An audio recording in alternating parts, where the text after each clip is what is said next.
Hello students, how are you? Hope so you are well and safe at home.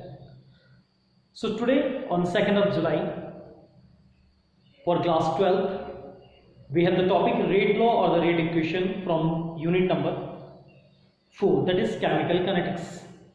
So we have already discussed about the number of topics in the chemical kinetics before this YouTube channel. So now we have the next is rate law or rate equation. So first of all we start the rate law or the rate equation. Before this we start the law of mass action, that is already we have done in class 11th. Clear? So in class 11th we have done the topic law of mass action. Law of mass action. And this law of mass action is given by the two scientists, is known as Goodwin and Vogel.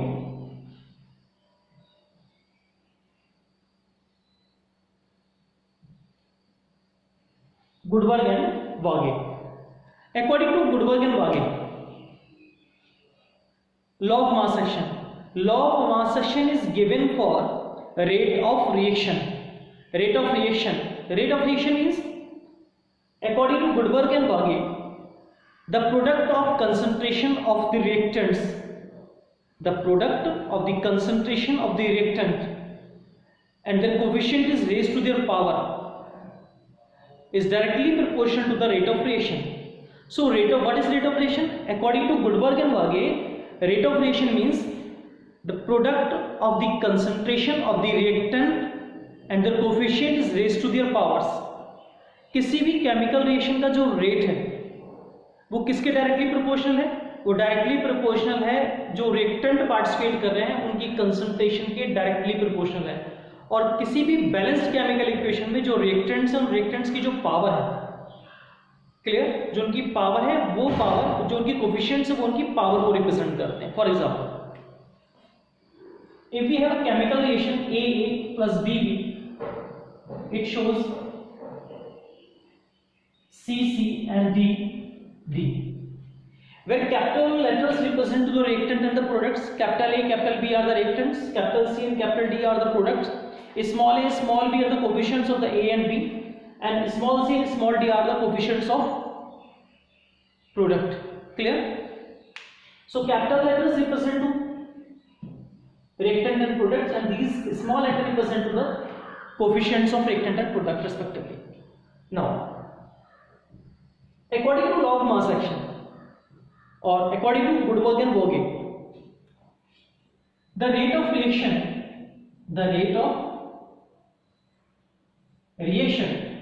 is directly proportional to the concentration of reactants. There are two reactants A and B, and the coefficient is raised to their power. So this is the rate of reaction. So rate of reaction is directly proportional to the concentration of the reactants and coefficient is raised to their power. So we simply say rate of reaction. If we remove this proportionality sign, then we write here a proportionality constant, that is K. K is rate constant or the velocity constant. So rate of reaction is equal to K, A to power A and B to power B. Clear? So rate of reaction is directly proportional to the concentration of the reactant and coefficient is raised to their power, or rate of reaction is equal to the K is a rate constant, A to power A and B to power B. So in this case the K is a rate constant, or simply say this velocity constant. This is velocity constant. Clear? Now, so what is the relation between rate law and law of mass action? If we write the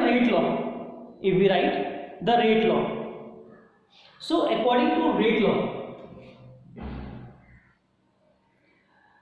law means, if we write the rate law for this equation, the rate law for this equation, so we can write here rate is equal to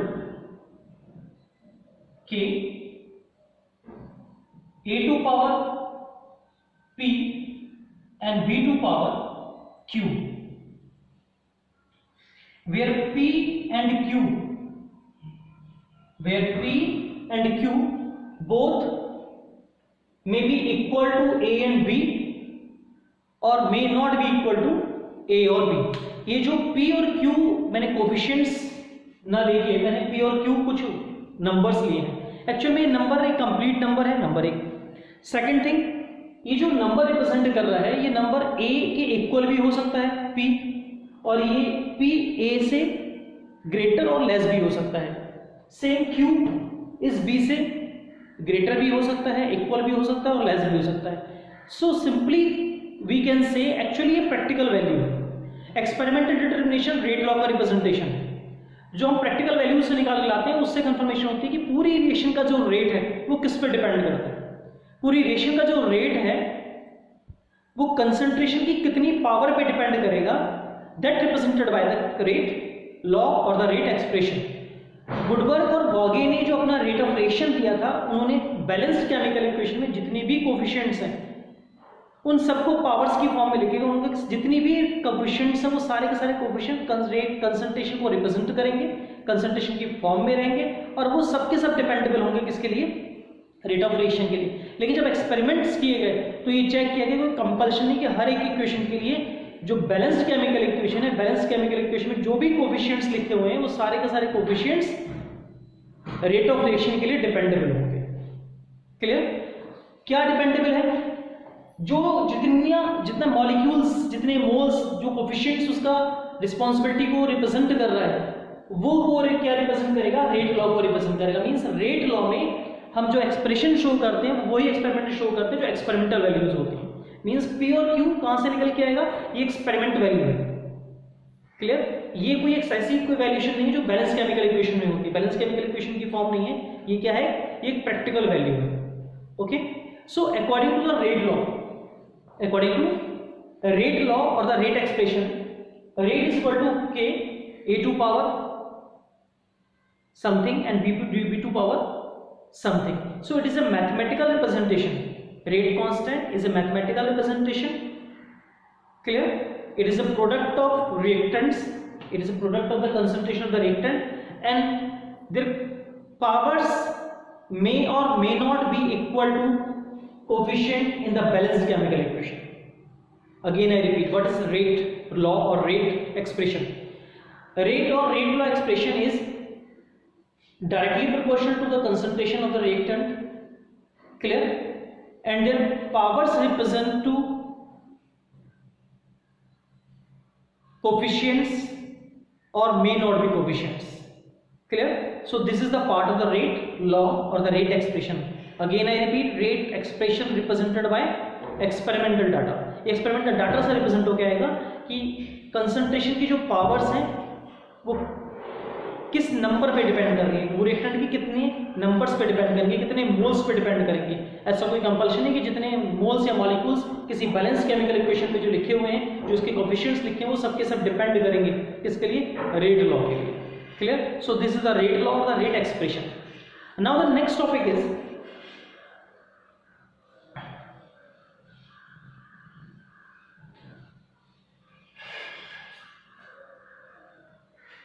order of the reaction.